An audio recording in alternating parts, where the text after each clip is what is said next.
سچا امانت دار تاجر مجھے کو تو یا رب بنا، سچا امانت دار تاجر مجھے کو تو یا رب بنا، تیری پسند کی ہو تجارت غفلتوں سے تو بچا۔ الحمد للہ رب العالمین والصلاة والسلام علی سید المرسلین، اما بعد فاعوذ باللہ من الشیطان الرجیم، بسم اللہ الرحمن الرحیم۔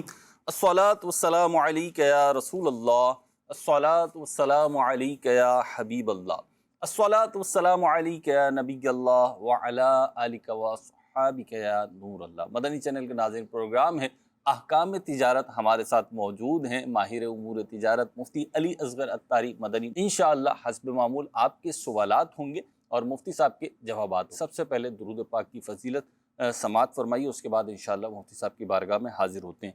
نبی کریم رؤوف الرحیم صلی اللہ تعالی علیہ وسلم کا فرمان عالی شان ہے، برود قیامت اس کی دہشتوں اور دشوار گزار گھاٹیوں سے جلد نجات پانے والا وہ شخص ہوگا جس نے دنیا میں مجھ پر زیادہ درود پاک پڑھا ہوگا۔ صلو علی الحبیب صلی اللہ علی محمد صلی اللہ علیہ وسلم۔ بڑھتے ہیں سوالات کی طرف۔ پہلی کال شامل سلسلہ کرتے ہیں اور اس کے ساتھ ہی انشاءاللہ مفتی صاحب کی بارگاہ میں حاضر ہوتے ہیں۔ جی، میرا سوال یہ ہے مفتی صاحب سے، اگر کوئی کام کر رہا ہے آفس میں تو گاڑی صاف کر سکتا ہے؟ جیسے کوئی اس کا مینیجر بولتا ہے کہ گاڑی صاف کر لے، اس کے الگ سے پیسے دیں گے، صحیح ہوگا یا صحیح نہیں ہے؟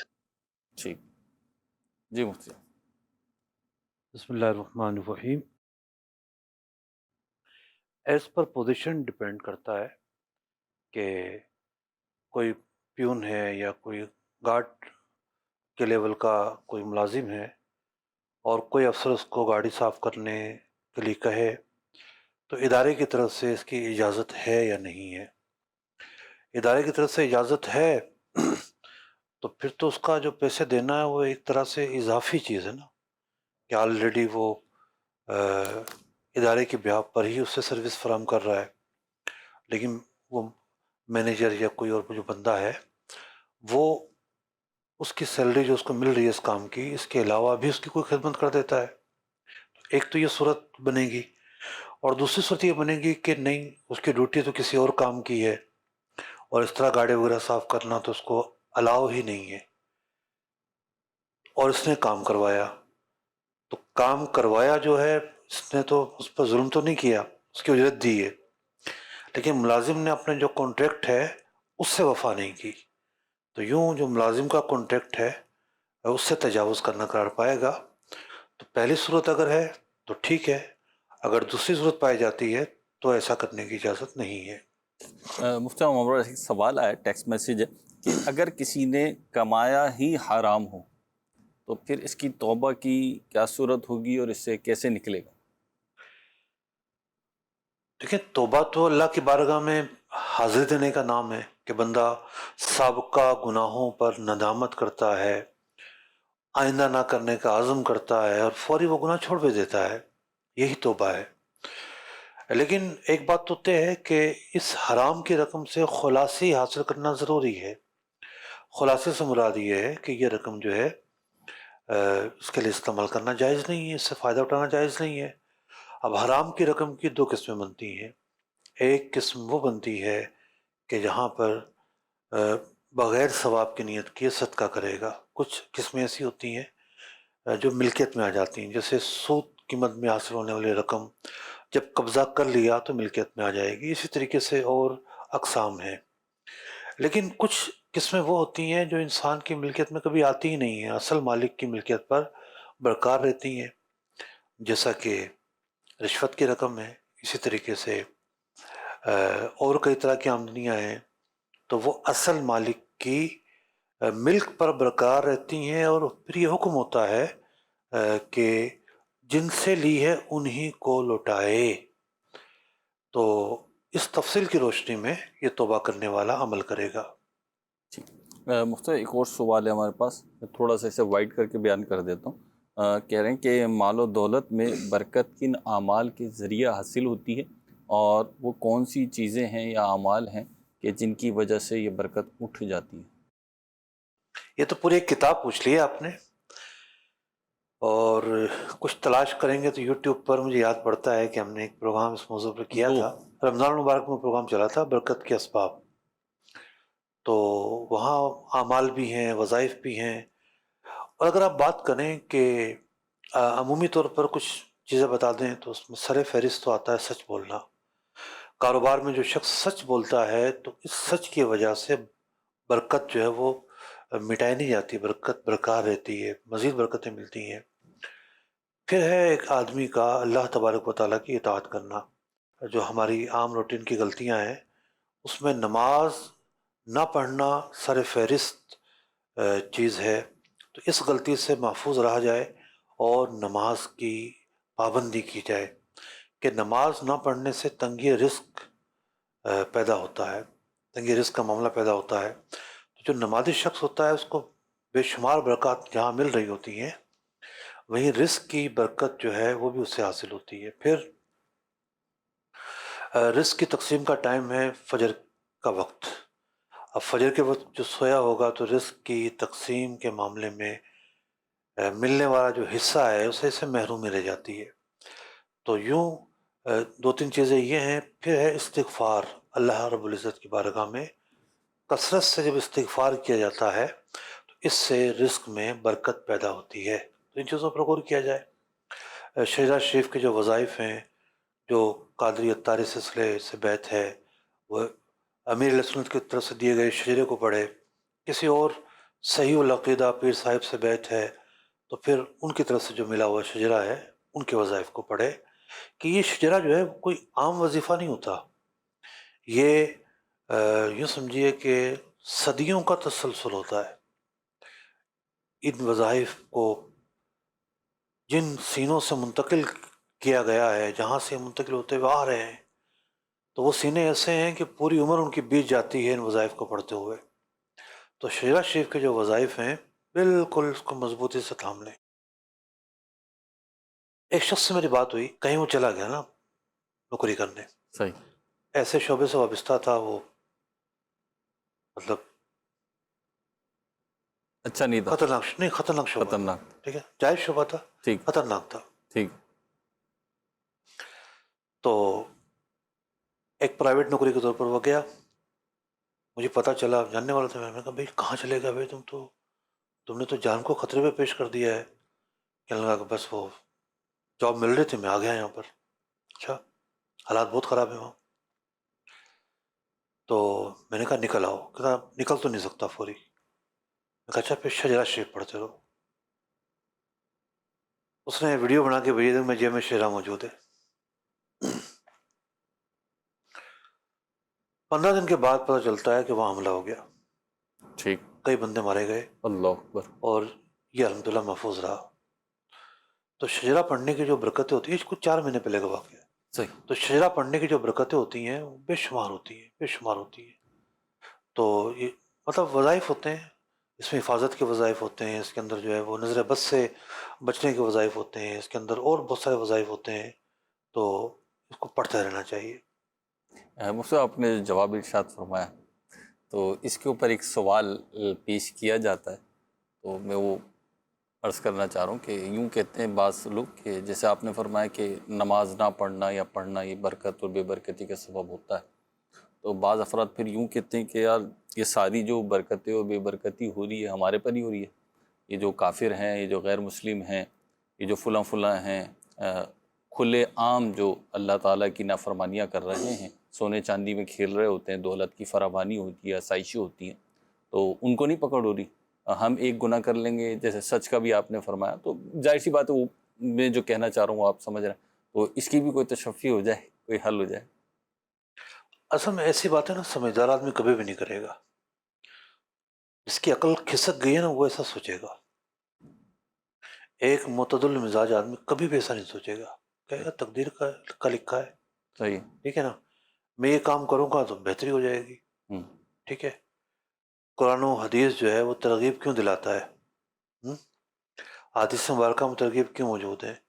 بہت ساری جو چیزیں ہیں رزق کی فراوانی کے تعلق سے وہ حدیث مبارکہ میں بیان کی گئی ہے۔ جی، اب اگر کوئی برکت جو ہے وہ کثرت کو کہتا ہے تو اس کی بیوقوفی ہے. اچھا کثرت کا نام تو برکت ہے ہی نہیں. صحیح. برکت تو نام ہے اس کیفیت کا جس سے انسان کو سکون حاصل ہو جائے، جس سے اس کی ضروریات پوری ہو جائیں، جس سے وہ خوشحال ہو، صحیح. محتاج نہ ہو. ایک ہے جناب آسائشوں میں رہنا، وہ برکت نہیں ہے، ورنہ آسائشوں میں رہنے والے کبھی غم کا شکار ہی نہ ہو. ان سے جا کر پوچھیے ان کے کیا مسائل ہیں، ان کی ان کے کیا الگ جو ہی ہے نا غم ہے. وہ جی ان کے الگ ہی غم ہے. کیا ان کے غم ہیں، پوچھے تو صحیح ان سے جا کے. ہیں؟ تو ایسا نہیں ہے کہ جو بہت امیر ہے تو اس کے کوئی غم نہیں ہے اور سارے مسائل کا جو حل ہے وہ پیسہ ہے، ایسا بالکل بھی نہیں ہے. دوسری بات یہ ہے کہ مسلمانوں میں کیا کم امیر ہیں؟ نہیں ہے، ظاہر سی بات ہے، فراوانی تو ہم ہے. سے زیادہ غریب تو جو ہے نا وہ غیر مسلم ہے. میں دعوے سے کہہ رہا ہوں آپ کو. ہاں. چلے جائیں آپ یورپ میں، وہاں کا ایک عام آدمی جو ہے اس کے اوپر کتنا کریڈٹ ہے، کتنا قرضہ ہے، صحیح. وہ کس طریقے سے ہینڈ ٹو ماؤتھ ہے. وہاں ایسے لوگوں کی کثرت یعنی تعداد زیادہ ہے یا ہمارے ہاں زیادہ ہے؟ مدد پہ چل رہا ہے وہ. بہت ساری چیزوں پہ چل رہے ہیں، مطلب گورنمنٹ کے ویلفیئر پہ چل رہے ہیں، ہینڈ ٹو ماؤتھ پہ چل رہے ہیں، سنگل افراد ہیں، کوئی کنبہ خاندان نہیں ہے، فیملی. بہت ساری چیزیں ہیں. جا کر دیکھ لیں بڑے بڑے ملکوں کے اندر وہاں مزدوری کتنی ملتی ہے. یہ جن کو ہم بڑا ملک کہتے ہیں، ٹھیک ہے، جی. تو جس میں چائنا ہو گیا، ویتنام ہو گیا، اور کئی ایسے ملک ہیں کہ جن کی ایکسپورٹ بہت زیادہ ہیں. صحیح. ایکسپورٹ زیادہ ہونے کی وجہ یہ ہے کہ مزدوری ہی نہیں ہے وہاں پر، سستی ترین مزدوری ہے. اسی وجہ سے وہاں بننے والی چیز جو ہے وہ سستی ہوتی ہے. ٹھیک ہے. غربت تو ہر جگہ موجود ہے اور ایک سے بڑھ کر ایک مسلمان امیر موجود ہے الحمدللہ، ایسا نہیں ہے. تو یہ ایک معاشرتی فرق ہے، طبقاتی فرق ہے. اب کسی کا باپ جو ہے وہ باپ دادا جو ہے وہ یوں سمجھیں کہ ہزاروں ایکڑ زمین کا مالک تھا، تو ایسا تو نہیں ہے کہ اولاد ساری اڑا دے گی. جی. اس کے اپنے اسباب ہیں. ٹھیک ہے. ویلتھ جو ہے، ویلتھ کا ایک اپنا مفہوم ہے. ٹھیک. بعض لوگ جب معاشیات کو پڑھتے ہیں یا پڑھاتے ہیں تو ابتدا کرتے ہیں سرمایہ کارانہ نظام، کارل مارکس کے نظریات، فلاں کے نظریات، فلاں کے نظریات، جی. ٹھیک ہے، یہاں سے شروع کرتے ہیں. ساری گھمائے نہیں، چورنگیاں گھماتے ہیں. ٹھیک ہے، تقابل کرنا چاہیے. ٹھیک. لیکن غلطی کہاں کرتے ہیں؟ غلطی کرتے ہیں کہ دیکھو یہ جو سرمایہ دارانہ نظام ہے نا یہ بڑا غلط ہے. میں اسے اتفاق نہیں کرتا. اچھا. اسلام سرمایہ دارانہ نظام کے خلاف نہیں ہے، اچھا. بالکل بھی نہیں ہے. ٹھیک. اسلام یہ کہتا ہے کہ جو سرمایہ رکھنے والے لوگ ان کا اپنا نصیب ہے. ٹھیک ہے. ان کو یا تو باپ دادا سے ملا ہے یا ان کی اپنی محنت کا نتیجہ ہے. یہ اس سرمایہ پر اللہ کا حق ادا کرے. اگر ان کی زمینیں ہیں تو عشر ادا کریں، صحیح. اور سرمایہ ہے قابل زکوٰۃ تو زکوٰۃ ادا کریں. اگر زمینوں والے، پاکستان کی سب سے بڑی پاور تو زمین ہے اس وقت. صحیح ہے. ہماری زراعت پاور ہے جو یوں سمجھیں کہ پورے اسٹریٹ لیول پر لوگوں کو روزگار فراہم کر رہی ہے. صحیح. چھوٹے چھوٹے شہر ہیں نا، جی. اس میں جتنی دکانیں ہیں، جتنا پرائیویٹ کام ہے، بارش زیادہ ہو جائے، بارش نہ ہو، ٹھپ ہو جاتا ہے کام. کیوں؟ فصلیں نہیں ہوئی. جی.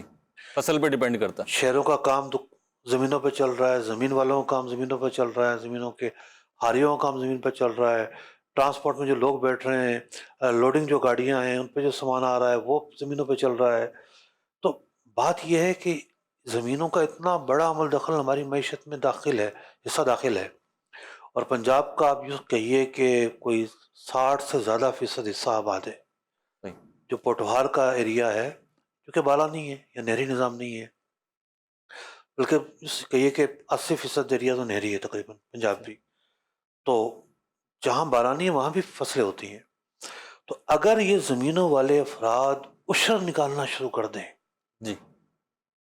دیہی علاقوں سے غربت یوں غائب ہوگی کہ جیسے کبھی تھی ہی نہیں.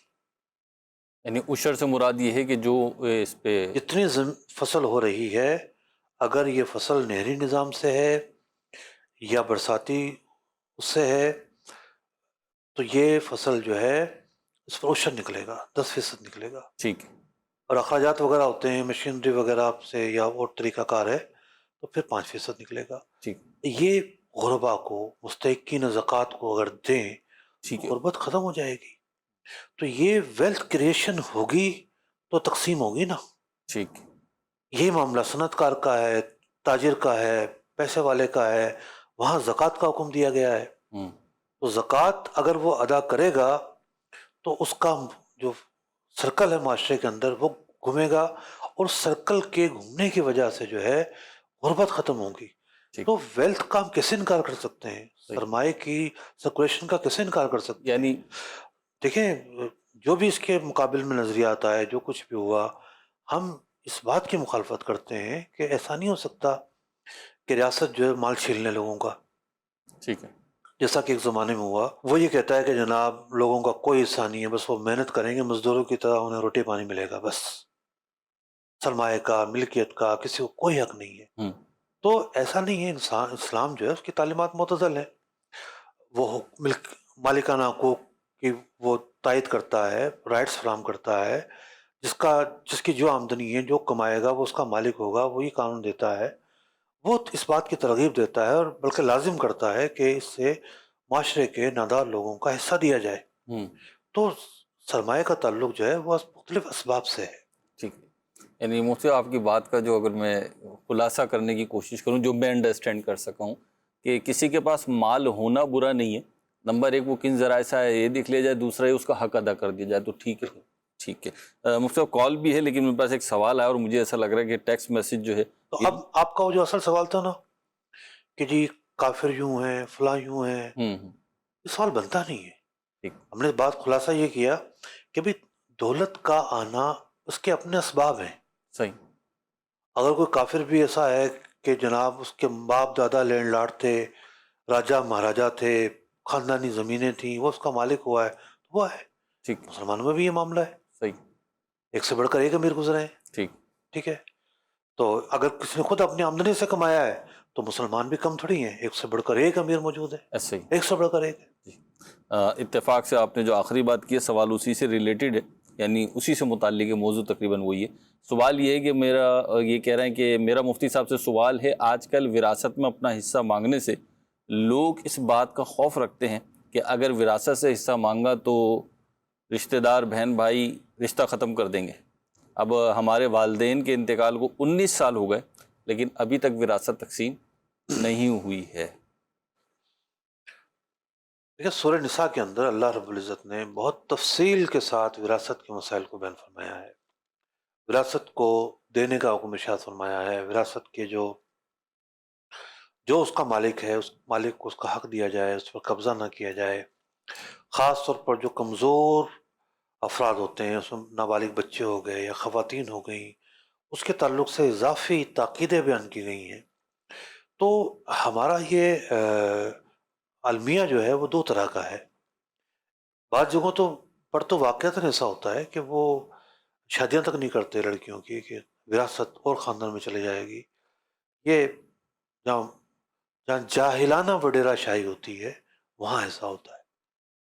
ورنہ ٹھیک ہے لفظ وڈیرہ کو مختلف معنی میں استعمال کیا جا سکتا ہے لیکن ہر پیسے والا برا نہیں ہوتا. تو میں بعض اوقات کہا کرتا ہوں کہ یہ صنعت کار اگر نہیں ہے، آپ بعض لوگوں کی عادت ہوتی ہے وہ پیسے والوں کو برا ہی بولتے ہیں.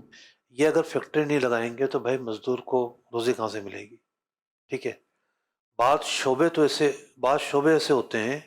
مجھے ابھی حج پہ جانے سے پہلے موبائل لینے کا اتفاق ہوا تو میں قیمتیں سن کے حیران ہو گیا. موبائل سستے ہو گئے. پہلے کی نسبت سستے ہوں. تو سستے کیسے ہو گئے؟ کہا پاکستان میں بننا شروع ہو گئے. اچھا، تو کہنے کا مقصد یہ ہے کہ کچھ صنعتیں ایسی ہوتی ہیں جو ملک میں لگانا ضروری ہوتا ہے، اس کے اجتماعی فوائد حاصل ہوتے ہیں تو کون لگاتا ہے؟ یہ ظاہر بات ہے ہمارے جو پیسے والے وہ لگاتے ہیں. ٹھیک. تو یوں کسی کی آن بان شان یا ٹھاٹ دیکھ کر جیل سے نہیں ہونی چاہیے. تو لفظ وڈیرہ بعض اوقات عام طور پر تو جو ہے گاؤں کے بڑے آدمیوں کو کہتے ہیں. ٹھیک. ایک سے بڑھ کر ایک اس طرح کے لوگ اچھے بھی پائے جاتے ہیں، خراب بھی پائے جاتے ہیں. صحیح. ایسے خراب پائے جاتے ہیں کہ جناب ڈاکوؤں کے سرپرست اعلیٰ ہوتے ہیں، ظلم کی ایسی داستانیں رقم کرتے ہیں کہ جو ہے روح بھی کام چاہے. اللہ. تو اچھے خراب ہر جگہ ہوتے ہیں. ٹھیک. تو میں یہ عرض کر رہا ہوں کہ بعض ایسے جاگیردار موجود ہیں آج بھی کہ جن کے ہاں بچیوں کے رشتے نہیں ہوتے, یعنی وہ اپنی بہن بیٹیوں کی شادیاں نہیں کرتے. لیکن ہر جاگیردار ایسا نہیں ہے. ٹھیک. ہم یہ دیکھتے ہیں کہ جاگیرداروں کی شادیاں بھی اپنے ہم پلہ جاگیرداروں میں ہوتی ہیں. جو اپنے ہم پلہ میں کر رہا ہے جی ٹھیک ہے, وہ کوئی کمزور آدمی تو نہیں سامنے والا. ایسے ہی. تو ایسا تو ہے نہیں کہ بھی ہر بڑے آدمی کے یہاں شادیاں نہیں ہو رہی. اکا دکا ایسے واقعات ہوتے ہیں اور ایک جاہلانہ سوچ پائی جاتی ہے, ختم نہیں ہوئی ہے, اس سے انکار نہیں ہے.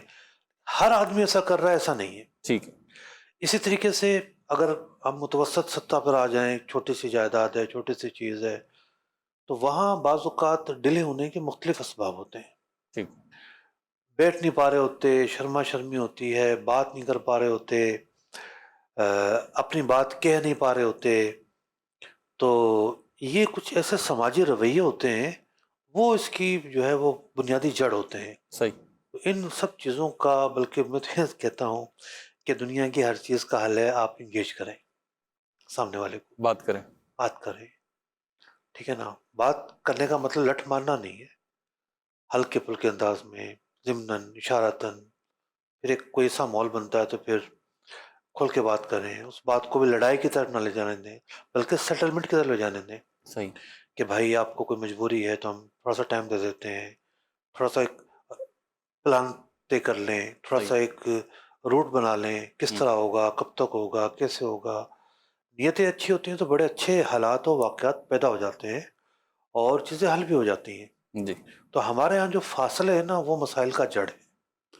بعض اوقات مسئلہ کوئی بھی نہیں ہوتا, سامنے والا بھی تیار ہوتا ہے, یہ بھی تیار ہوتا ہے, رویوں میں جو ہے تلخیاں آ چکی ہوتی ہیں, جس کی بنیاد پر اس طرح کی چیزیں ہو رہی ہوتی ہیں. مفتی صاحب یہ ارشاد فرمائیں, جیسے تفصیلی بات تو آپ نے ارشاد فرمائی, انہوں نے ایک بات یہ کہی ہے کہ بات ہو نہیں پا رہی ہوتی اور آپ نے کہا ہے کہ بات کریں.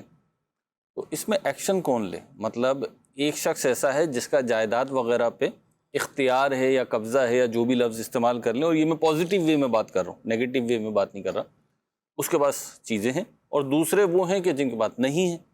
اب اس میں پہل کون کرے, بات کون کرے, ہونا کیا چاہیے؟ ایک صحیح ہے, وہ میں آپ کو سمجھ رہا ہوں کہ آپ نے جتنا بھی جواب دیا وہ پریکٹیکل اپروچ کے تحت دیا ہے, لیکن ہونا کیا چاہیے؟ جو باتیں کہی ہیں اس پہ عمل ہونا چاہیے. میرا جواب تو یہ ہے. ظاہر بات میں انہیں باتوں کو دوبارہ دہراؤں گا. ٹھیک ہے. ٹھیک ہے. اس کا اب ہم جب معاشرے پر ہم نظر دوڑاتے ہیں, میں کھادر میں بیٹھتا تھا نا, جی, بعض اوقات مجھے بڑا تعجب ہوتا تھا, ہوں, کل ہی تو سوئم ہوا, یہ وراثت کا مسئلہ لے کر آ گئے. تو میمن کمیونٹی کے اندر ایک مثبت پہلو یہ پایا جاتا ہے کہ ان کے یہاں نا اس طرح کی بات کرنا کوئی اچنبھا نہیں سمجھا جاتا, ٹھیک ہے, بلکہ یہ سمجھا جاتا ہے کہ بھئی اس کو ہم سیٹل کرتے ہیں, اب کیا کرنا ہے, کیسے کرنا ہے, یہ ڈھکن تو کھل گیا, بند کرنا ہے, بند کرنا ہے, کیسے کرنا ہے, بجائے اس کے کہ مٹی ڈالتے رہیں اور پھر ڈھونڈیں چیز کہاں گئی. تو بعض کمیونٹی کے اندر اس موضوع پر بات کرنا کوئی برا نہیں سمجھا جا رہا ہوتا. ٹھیک ہے, بعض جگہوں پہ تو ایسا لگتا ہے کہ گالی دے دی ہے. تو بھئی یہ جو فرق ہے, یہ فرق کیسے ختم ہوگا؟ انگیج کرنے سے ختم ہوگا.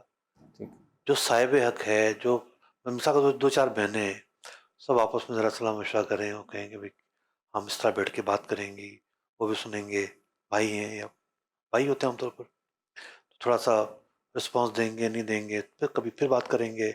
تو یوں تھوڑا سا ترکیب سے بات کریں گے تو مسائل حل ہوں گے. بات کر لیں جی, اور ناراض بھی. دوسری ایک جو ذمہ داری ہے وہ ہے, بہت سارے برادریوں میں جماعتیں ہوتی ہیں, کمیونٹی بیس آرگنائزیشنز ہوتی ہیں, تو وہ بہت سارے مسائل کو لے کے چل رہی ہوتی ہیں.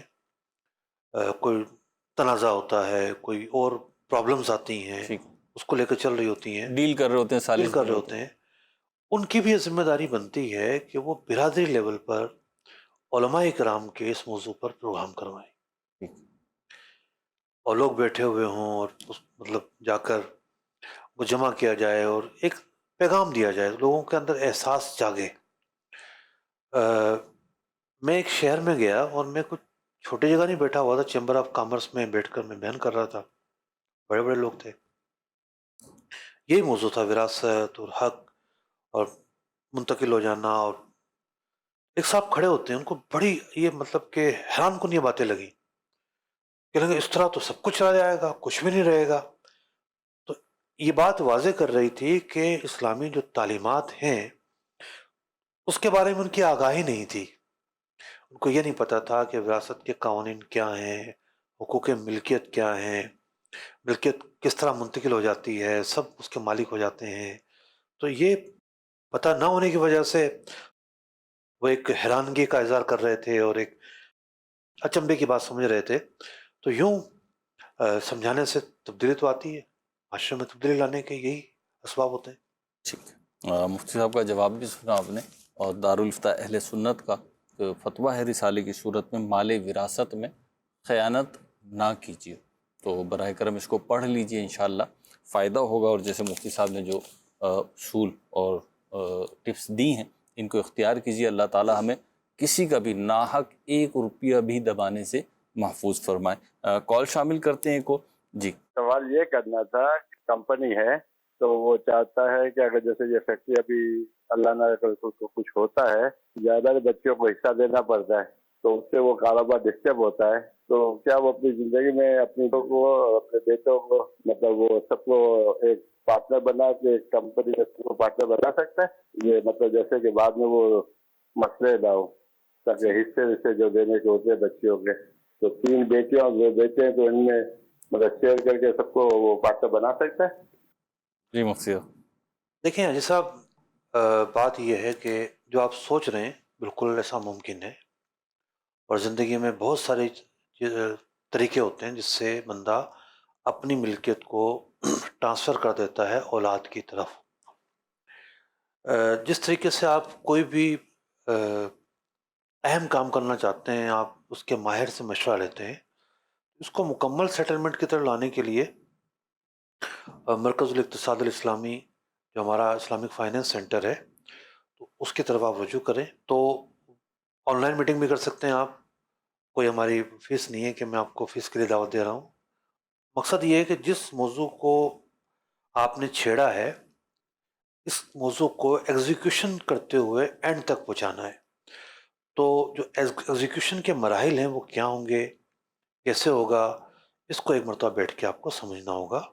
اور پھر جو طریقہ سامنے آئے گا شرعی مسائل کی صورت میں اسٹیپ وائز اس پر آپ عمل کرتے چلے جائیں، کوئی ایشو نہیں ہے. مفتی صاحب سوال ہے ہمارے پاس کہ جہاں پہ ڈیجیٹل وے آف پیمنٹ جو ہے یہ بڑھتا چلا جا رہا ہے، تو اسی حوالے سے ایک سوال ہے ہمارے پاس کہ جہاں ڈیجیٹل پیمنٹ آف وے اختیار کیا جائے یا QR کوڈ وغیرہ سے پیمنٹ کی جائے تو اس میں کن چیزوں کا خیال کرنا چاہیے کہ سود نہ ہو اور غلطی کا امکان نہ رہے؟ دیکھیے جس طریقے سے اپنا ہم آن لائن ٹرانسفر کرتے ہیں منی جی کو، تو آن لائن ٹرانسفر کرنے کے تعلق سے سبب دیکھا جاتا ہے نا، سبب کیا ہے، آپ پیسے کیوں بھیج رہے ہیں. صحیح. آپ نے مال خریدا ہے، اس کی پیمنٹ کرنی ہے، کر دیں، کوئی ایشو نہیں ہے. جو اس کی ٹیکنیکل مفتی صاحب سوال میں ایڈ میں عرض کرتا ہوں ٹیکنیکل ایشوز ہیں وہ ماہرین سے پوچھیں.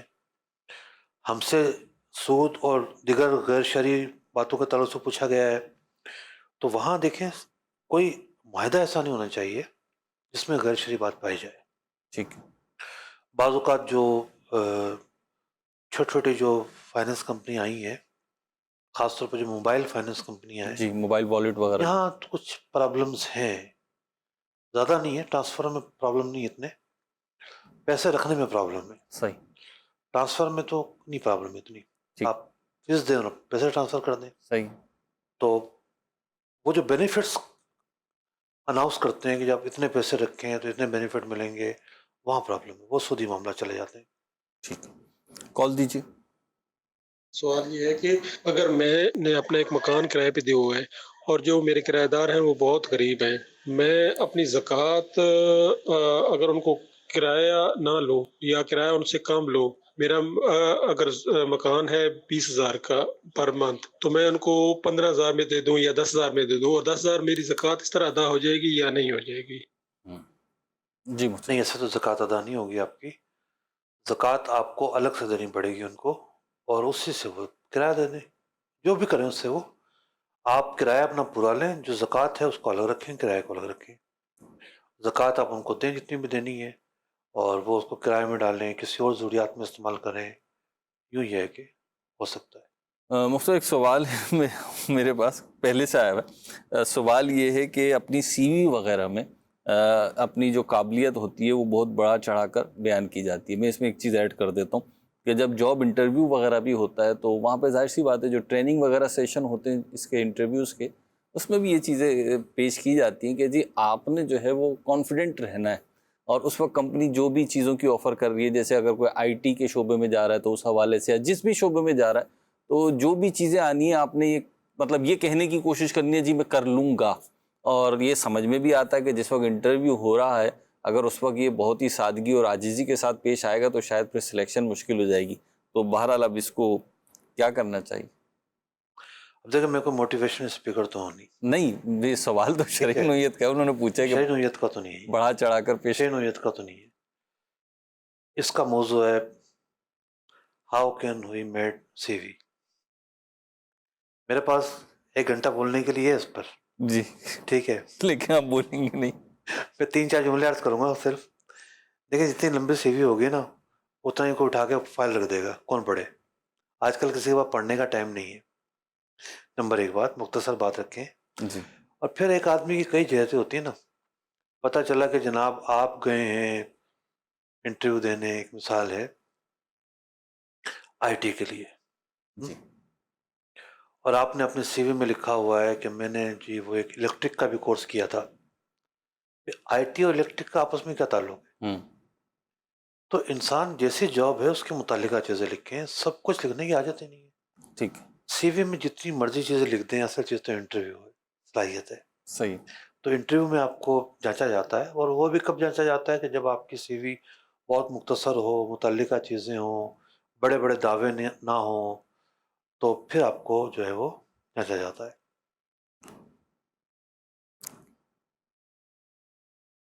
مفتی صاحب ایک سوال ہے کہ ملازمت کے اوقات میں ذاتی کام کرنا یا ادارے کے ریسورسز استعمال کرنا شرعاً کیسا ہے، جبکہ ملازم یہ سمجھتا ہو کہ مجھے جو تنخواہ مل رہی ہے وہ کم ہے؟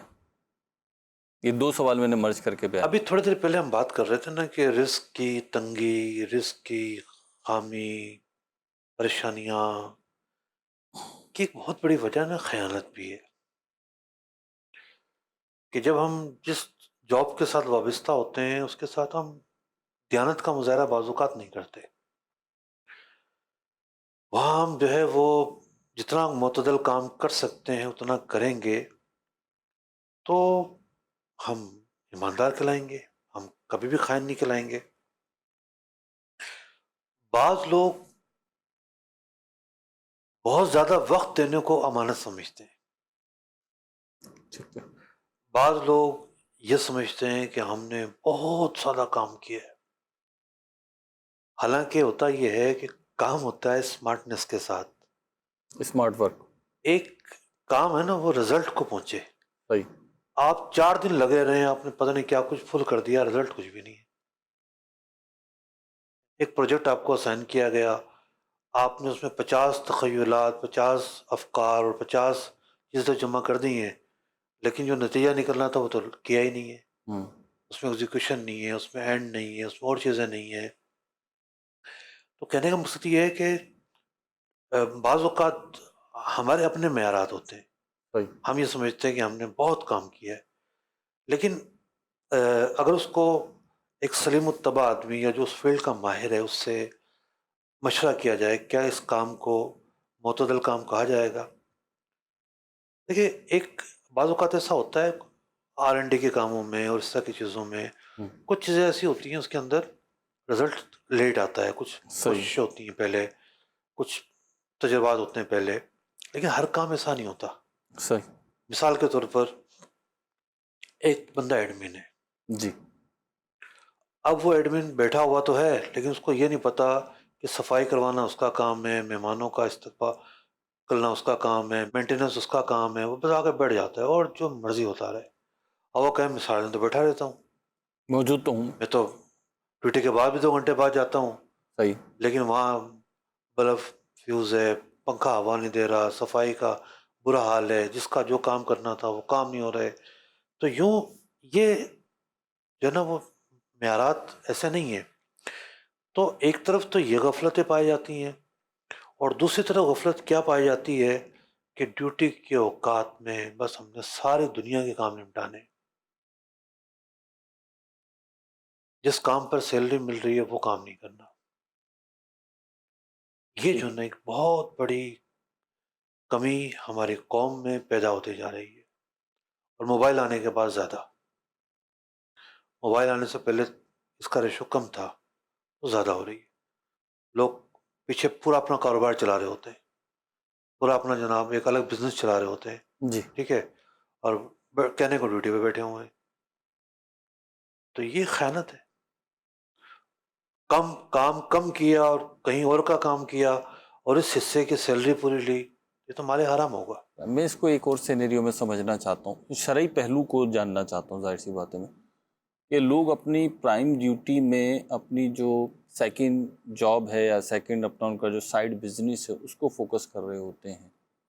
تو کیا ایک طرف تو آپ نے اس کا شرعی حکم بیان کیا، دوسری طرف یہ اس سے بھی پھر ہاتھ نہیں دھو بیٹھتے، کیونکہ آپ کا یہ شعبہ ہے، آپ کے پاس شاید لوگ آتے ہوں، آپ کو تجربات ہوئے ہوں کہ جب وہ پرائم کام کو چھوڑ کر اپنے وہ ذیلی اور ضمنی کام کی طرف جاتے ہیں تو ان کا پرائم کام ڈسٹرب ہوتا ہے.